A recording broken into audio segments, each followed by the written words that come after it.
देख रहे हैं यहाँ पर आपके साथ मैं हूं अनुजा। इस रिपोर्ट में हम बात करेंगे जम्मू कश्मीर की। जी हाँ, इन दिनों कश्मीरी नेताओं के बीच जो है वो सियासी बवाल मचना शुरू हो गया है।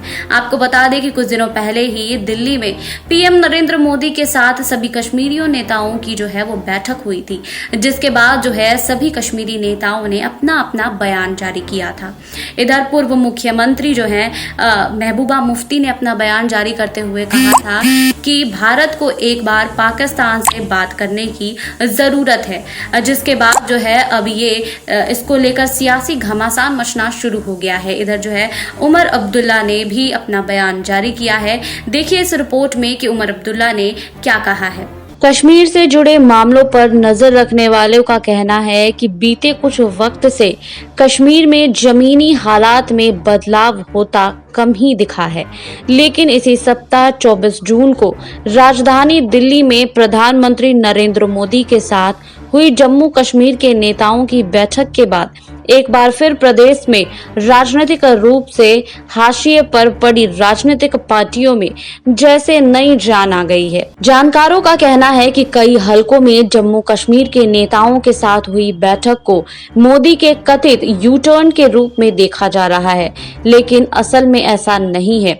कश्मीरी इतिहासकार और विश्लेषक कहते हैं कि इस बैठक के जरिए कश्मीर की स्वायत्तता की मांग करने वालों को बिना कोई ठोस आधार दिए मोदी के खिलाफ पाकिस्तान के कूटनीतिक हमले पर उन पर मुसलमान विरोधी होने के आरोप का बचाव कर लिया गया है।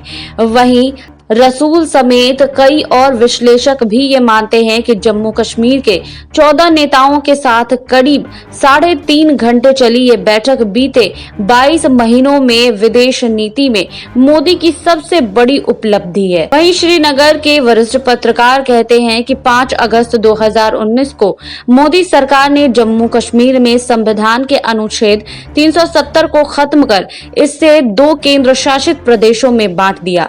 इसके बाद केंद्र सरकार ने यहां काफी निवेश किया और अपने फैसले को सही बताने के लिए कूटनीति का इस्तेमाल कर विदेशी नेताओं के दौरे भी करवाए, लेकिन ये सब उतना असरदार नहीं रहा जितना अपने आवाज पर जम्मू कश्मीर के अलग थलग पड़े नेताओं के साथ बात करना और उनके साथ तस्वीर खींचना रहा। वो कहते हैं कि इस एक तस्वीर ने मोदी की उस अंतर्राष्ट्रीय छवि को सुधार दिया है जो कश्मीर में कड़ी पाबंदियां लगाने, भारत समर्थक राजनेताओं की गिरफ्तारी और उसके साथ बात करने के इनकार करने के कारण बिगड़ गई थी।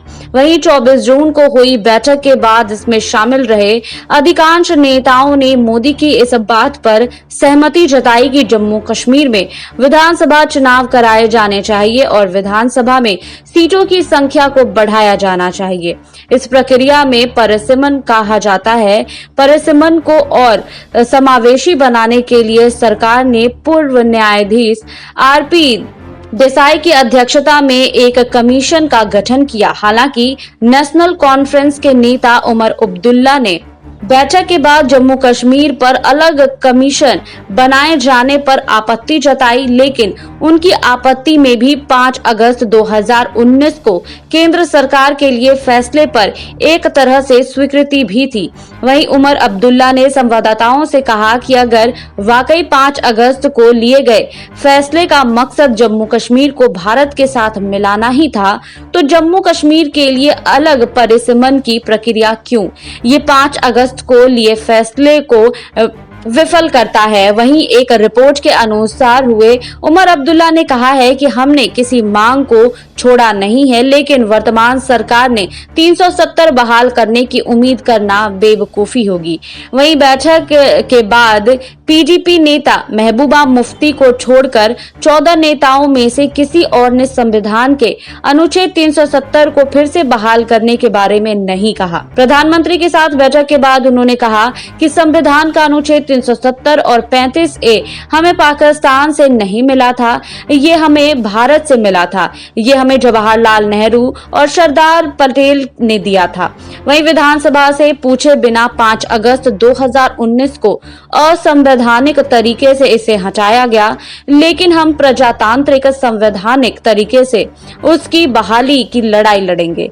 वहीं कश्मीर में पुलिस का ज्यादतियों का जिक्र करते हुए उन्होंने कहा है कि अगर इसमें महीनों और सालों लगते हैं तो भी कोई परवाह नहीं, लेकिन इसकी बहाली के लिए लड़ते रहेंगे।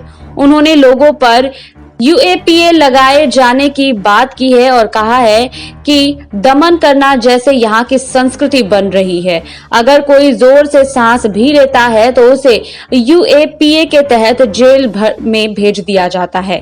वहीं पीएम मोदी से मुलाकात करने के लिए जितने नेता पहुंचे थे उनमें से महबूबा मुफ्ती अकेली थी जिन्होंने कहा कि भारत को पाकिस्तान से बातचीत करनी चाहिए।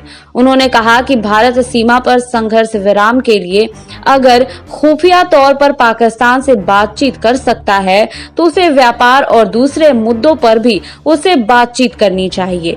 वहीं जम्मू में बीजेपी के कुछ समर्थकों ने उनके बयान की आलोचना की।